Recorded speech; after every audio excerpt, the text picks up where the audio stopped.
د کونړ امنیه قومندانۍ د جنایي جرمونو سره د مبارزې پولیس وایي د تیرې یوې اونۍ په اوږدو کې د دغه ولایت په مختلفو سیمو کې 12 تنه د غلا، قتل، ځنګل وهنې، لرګیو قاچاق او د نشه یي توکو د پلور او کاروبار په تور نیولي دي.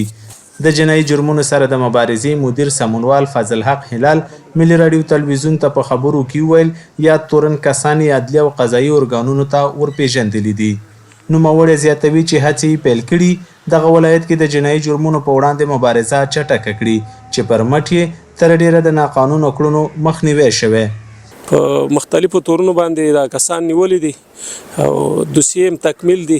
د نه وروسته به انشاءالله قضایي ارګانونو ته حواله کیږي او زموږ امنیتي مسؤلین ټول ولس عوامو ته اطمینان ورکوي چې هیڅوک نشي کولی چې یا د لرګو قاچاق وکړي یا نور جرمونه تکرار کړي.